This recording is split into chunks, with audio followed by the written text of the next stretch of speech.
O Evangelho começa dizendo que uma grande multidão acompanhava Jesus.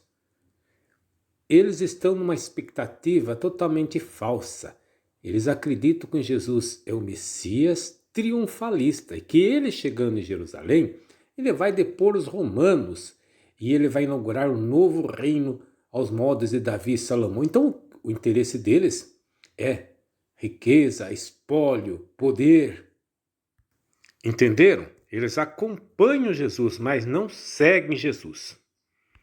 Por isso, Jesus vai dizer três coisas necessárias para o seguimento. Primeiro dele, Jesus diz assim: se alguém vier a mim e não odeia pai, mãe, mulher, filhos, irmãos e até a sua própria vida, não pode ser meu discípulo. O primeiro obstáculo para o seguimento de Jesus é a família. Devemos pensar na família naquela época, que considerava as pessoas como propriedade. Lembre que um dos grandes obstáculos de Jesus na sua vida foi a sua própria família, porque eles achavam que Jesus estava louco e queriam tirar Jesus da sua missão. Então, um obstáculo para a liberdade humana é a família nesses moldes patriarcais antigos. É preciso desvencilhar-se dela para se fazer livre. Depois Jesus vai falar assim: quem não carrega a sua cruz e não vem após de mim, não pode ser meu discípulo. Aqui é preciso entender como era a crucificação naquela época. Jesus não está falando que a gente deve ficar carregando a cruz o tempo todo. Ele está se referindo a um elemento específico, um momento específico da crucificação. Aquele momento terrível, que era pior do que a morte, na cruz em que, vocês lembram, ficava a haste vertical, já ficava no lugar do suplício. E a pessoa condenada devia carregar a parte, o haste horizontal da cruz. A coisa mais terrível era você passar no meio da multidão, porque era um dever religioso você ir lá, ofender,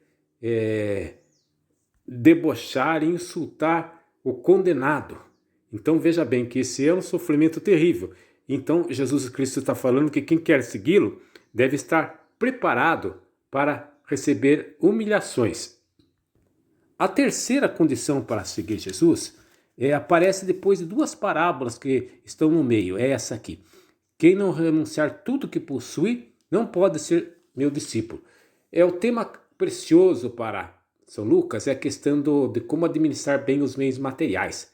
O dinheiro, a riqueza não é um mal em si, é uma coisa neutra, mas ela deve estar a serviço da prática do bem, a serviço do reino.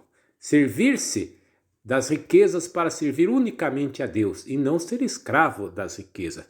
E esta terceira condição é colocada depois de duas pequenas parábolas, uma do construtor e outra do rei que sai em combate. A parábola do construtor é que você deve fazer o planejamento, se você tem como terminar a obra para não deixar inacabada, vai nos falar da perseverança. Na nossa vida, nós começamos muitas coisas e não levamos para frente.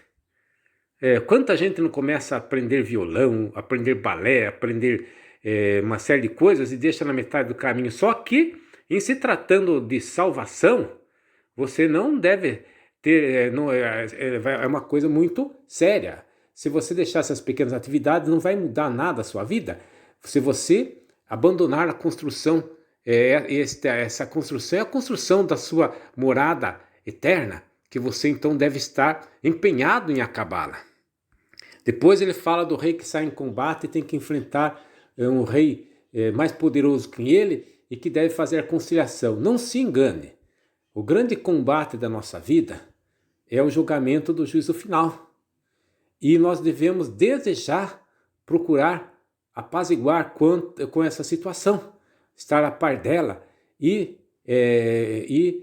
devemos harmonizar a nossa vida com este momento chave, que é um momento em que nós vamos ser questionados sobre o que fizemos aqui nessa terra.